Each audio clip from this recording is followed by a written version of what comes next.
Hello friends, welcome to all. आज हम इस वीडियो में हिंदी व्याकरण का एक महत्वपूर्ण टॉपिक कारक कवर करेंगे। यह क्वेश्चन हर एग्जाम में पूछा जाता है। चलो अब वीडियो स्टार्ट करते हैं। तो सबसे पहले देख लेते हैं कि कारक किसे कहते हैं। वे शब्द जिनका क्रिया के साथ प्रत्यक्ष या अप्रत्यक्ष संबंध होता है वो कारक कहलाते हैं। यानी कि वे शब्द जो जिनका क्रिया के साथ कुछ न कुछ तौर पर संबंध होता है या प्रत्यक्ष होता है या अप्रत्यक्ष होता है उन्हें हम कारक कहते हैं। ठीक है,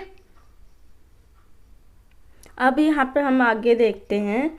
सर्वनाम शब्दों में 7 कारक होते हैं क्योंकि वहाँ संबोधन कारक नहीं होता। संबोधन कारक कौन सा होता है अभी हम पढ़ेंगे। हे, ओ, अरे, इस प्रकार के कारक जो होते हैं वो संबोधन कारक होते हैं। हे, ओ, अरे, इस प्रकार के कारक संबोधन कारक होते हैं। लेकिन ये वहाँ पर संबोधन सर्वनाम के शब्दों में 7 कारक होते हैं, लेकिन वहाँ पर संबोधन कारक नहीं होता। ठीक है, जहाँ पर सर्वनाम शब्द होते हैं वहाँ पर संबोधन कारक नहीं होता। कई बार पूछा जाता है कि सर्वनाम शब्दों में कितने प्रकार के कारक होते हैं, तो आप बता सकते हैं कि 7 प्रकार के होते हैं। ठीक है, हिंदी में 8 प्रकार के कारक होते हैं। तो हमारे बेसिकली हिंदी में 8 कारक होते हैं। कारक के हम चिन्ह देख लेते हैं कि कारकों के चिन्ह कौन कौन से होते हैं।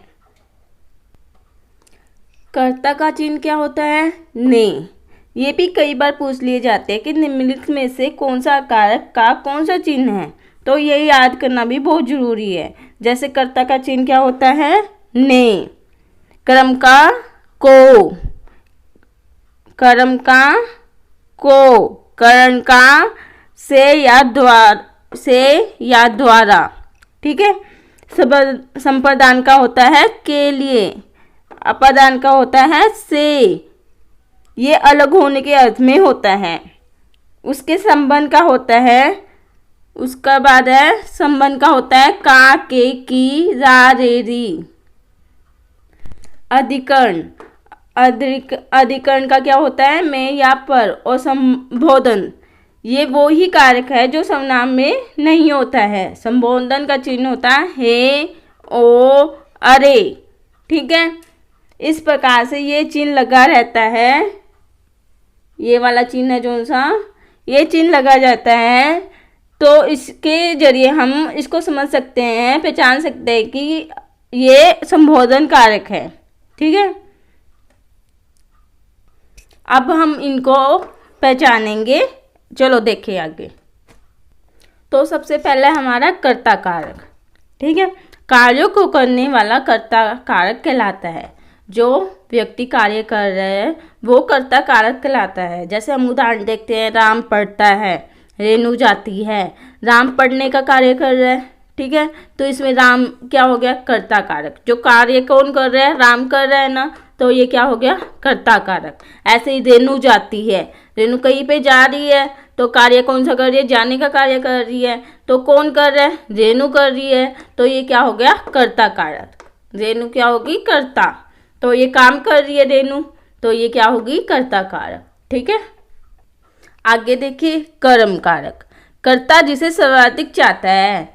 जैसे राम पत्र पढ़ रहा है, कर्ता जो है, जैसे राम का पत्र पढ़ रहा है, इसमें कर्ता कौन है? राम। और क्या पढ़ रहा है? पत्र पढ़ रहा है। ये सबसे ज़्यादा किसको चाह रहा है? मतलब कि इस जो टॉपिक में, इस उदाहरण में सबसे ज़्यादा किसको चाह रहा है? पत्र को चाह रहा है। मतलब पत्र पढ़ने का काम कर रहा है वो।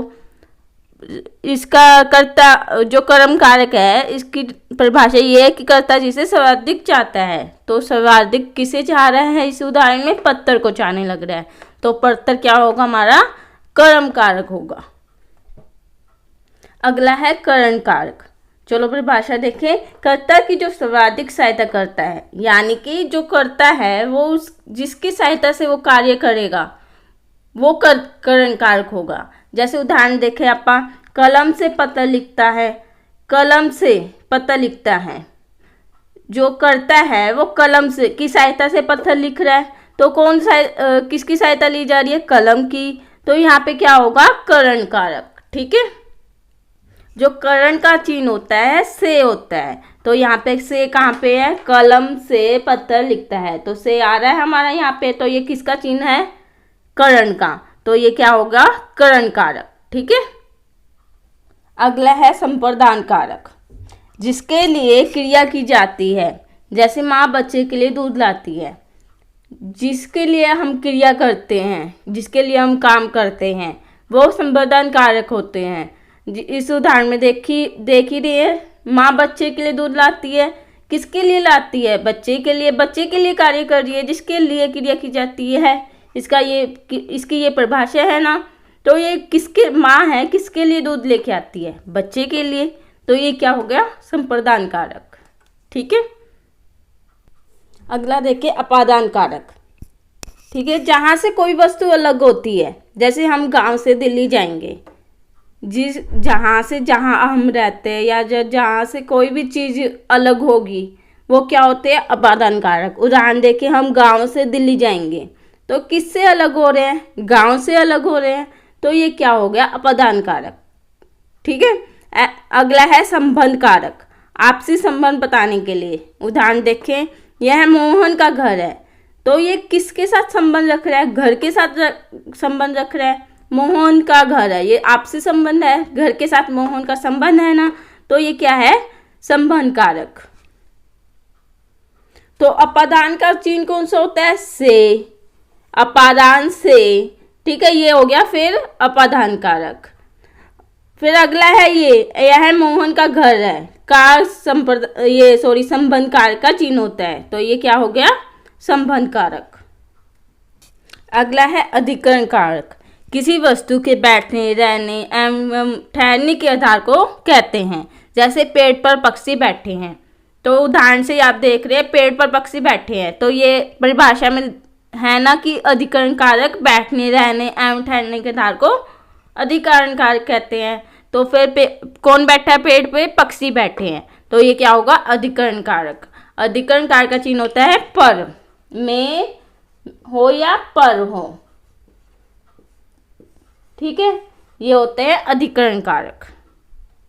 तो इस उदाहरण में है ही पर, पेड़ पर पक्षी बैठे हैं, ये है पर क्या होता है, अधिकरण कारक। संबोधन कारक, किसी को संबोधन करने के लिए, जैसे हे मोहन तुम दिल्ली आओ, तो आप यहाँ पे एक चिन्ह देख रहे हैं, ये संबोधन कारक में होता है। जो भी जहाँ पे भी ये चिन्ह आ जाए वो संबोधन कारक होगा। हे, अरे, हो, ये सारे जो चिन्ह होते हैं वो संबोधन कारक के होते हैं। ठीक है। आई होप आपको वीडियो अच्छा लगा होगा।